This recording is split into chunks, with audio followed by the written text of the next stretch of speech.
ఏంటి మీకు కూడా ఇలాంటి హెల్తీ అండ్ లాంగ్ హెయిర్ కావాలా? అయితే వీడియోని ఫుల్‌గా చూసేయండి. లైక్ అండ్ సబ్స్క్రైబ్ కూడా చేయండి. పేషెన్స్‌తో ఈ ప్రాసెస్‌ని ఫాలో అయితే మీకు healthy and long hair without dandruff మీకు వస్తుంది.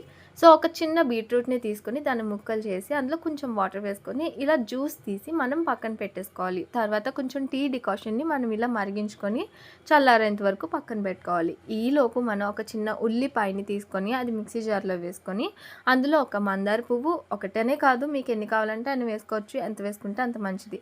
అందులో కొంచెం గోరింటాకు, కొంచెం వేపాకు, ఇది మనకి డాండ్రఫ్‌కి యూజ్ అవుతుంది. అందులో మీకు కావాలంటే కరివేపాకు కూడా వేసుకోవచ్చు. అండ్ కొంచెం మందారాకు కూడా తీసుకొని ఇప్పుడు మనం పక్కకు తీసుకున్న టీ డికాషన్‌ని జ్యూస్ తీసుకొని ఇలా ఇందులో వేసేసుకొని మిక్సీ చేసుకొని పక్కన పెట్టుకోవాలి. ఇప్పుడు ఒక బాండీ తీసుకొని ఇందులో ఒక ఉసిరి పౌడర్ అండ్ అలాగే ఒక గరిట నేను అక్కడ చూపిస్తున్నాను కదా! అంత ఉసిరి పౌడర్ అండ్ అలాగే ఇంకొక స్పూను కరక్కాయ పౌడర్ కూడా వేసుకొని కలర్ చేంజ్ అయ్యేంత వరకు కలుపుకొని అందులో మనం ఫస్ట్ తీసేసుకున్న బీట్రూట్ జ్యూస్ వేసుకొని ఇలా మిక్సీ చేయాలి మొత్తం కలిసేలాగా.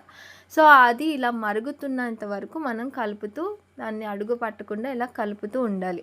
సో, అది కొంచెం చల్లారిన తర్వాత మనం ఫస్ట్ తీసుకున్న పేస్ట్ ఉంది కదా! అది ఇందులో వేసి ఇలా మిక్సీ చేసేసి మనం ఒక బౌల్‌లోకి తీసేసుకొని మన హెయిర్‌కి 1 ఆర్ 2 అవర్స్ అప్లై చేసుకోవడమే. సో, మీకు లాంగ్ హెయిర్ వస్తుంది. Like and subscribe.